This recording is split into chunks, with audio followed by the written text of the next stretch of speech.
Hello everyone, good morning, good afternoon, good evening. I'm Ashish Agarwal and I welcome you all in the CFA Level 1 summary video series.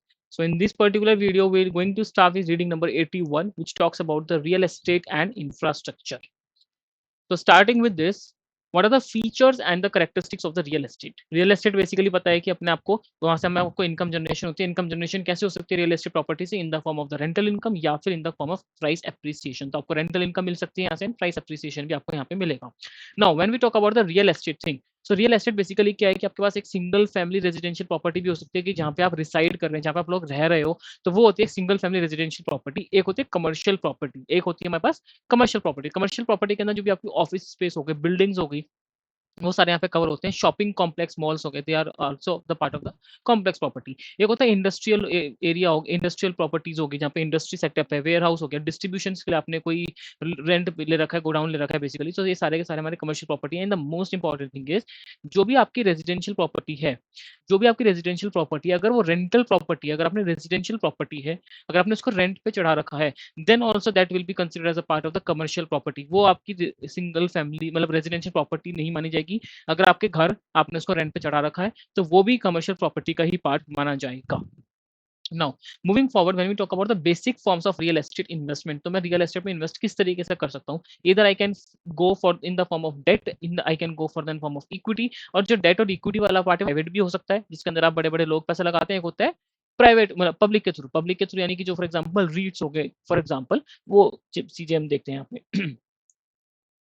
चलिए जब हम बात करते हैं यहाँ पे डेट के बारे में, तो डेट आप जब बात करते हैं, debt in the form of private debt यानी कि जो मॉर्गेज डेट आपने किसी को दे दिया, लोन वोन दे दिया, कंस्ट्रक्शन लोन हो गया, मेजनाइन डेट हो गया, these are the form of private date.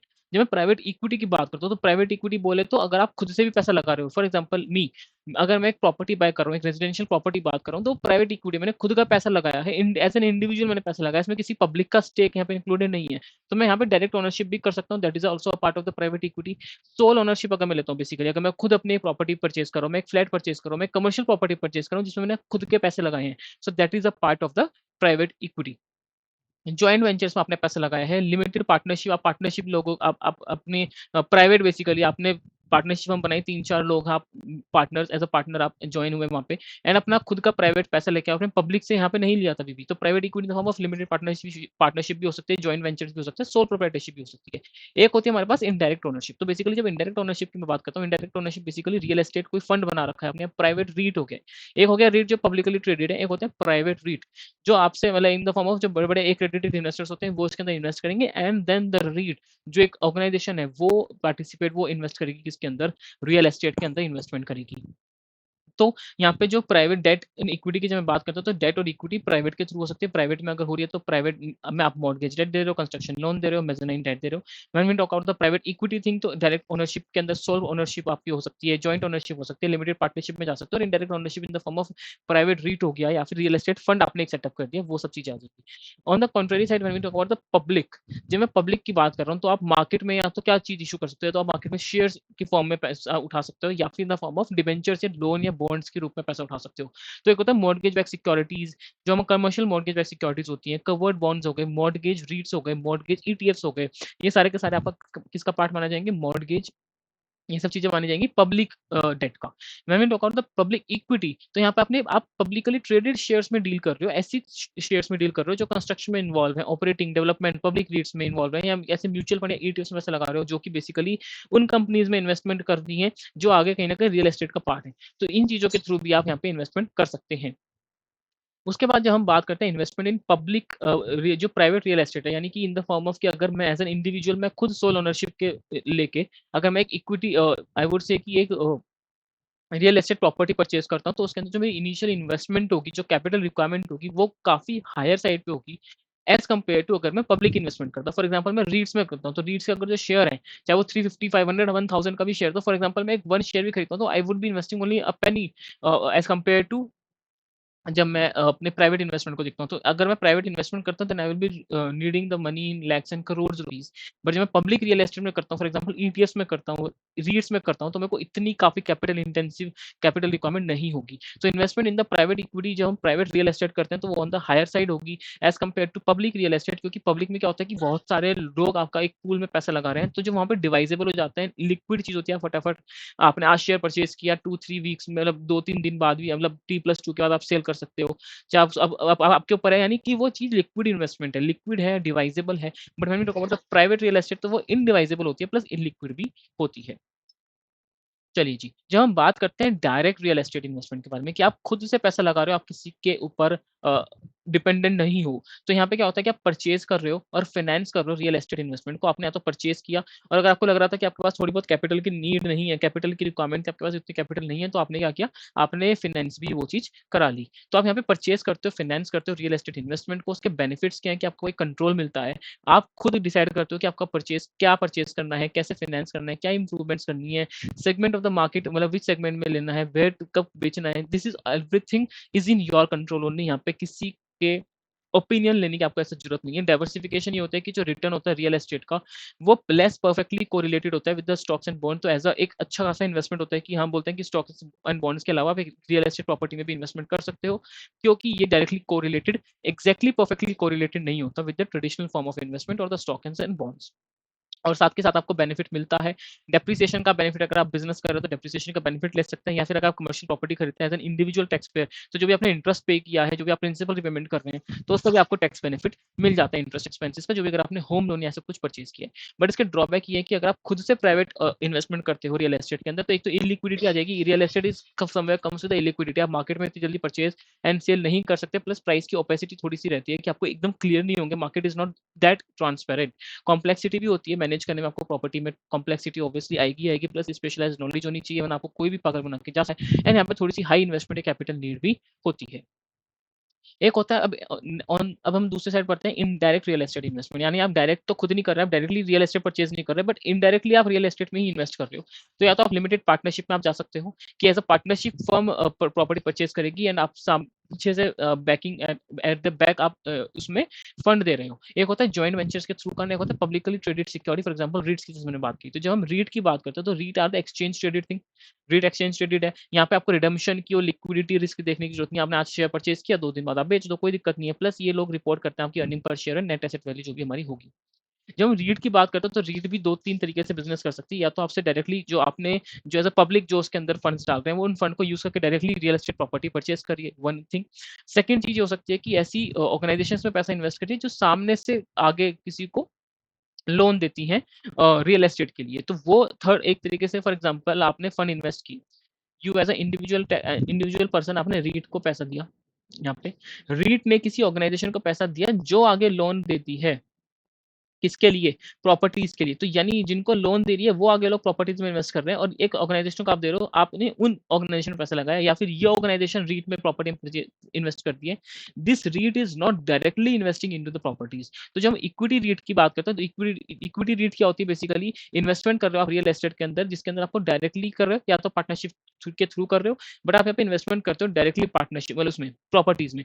On the other hand, when we talk about the mortgage REIT, तो मॉर्गेज रीट क्या होता है, मॉर्गेज रीट ये बोलता है कि आप ऐसे लोगों को पैसा दे रहे हो, ये रियल एस्टेट को, या इन्वेस्ट कर रहे हो मॉर्गेज बैक सिक्योरिटी या कमर्शियल मॉर्गेज सिक्योरिटीज में आप इन्वेस्टमेंट कर रहे हो, या फिर आप ऐसे लोगों को पैसा दे रहे हो जो रियल एस्टेट में आगे इन्वेस्टमेंट करते हैं। तो एक तरीके से आप लोन देने का काम कर रहे हो, directly real estate property purchase नहीं कर रहे हो। एक होता है हाइब्रिड रीट। हाइब्रिड रीट बोले तो यानी दोनों का मिक्सचर, आप खुद भी प्रॉपर्टीज परचेज हो कुछ कुछ, और कहीं ना कहीं आप लोन के रूप में भी पैसा देते हो ऐसे ऑर्गेनाइजेशन को जो आगे रियल एस्टेट परचेज करती हैं। अब ये थोड़ा सा ध्यान देने वाली बात है, यहाँ पे एक सेकेंड, हाँ जी।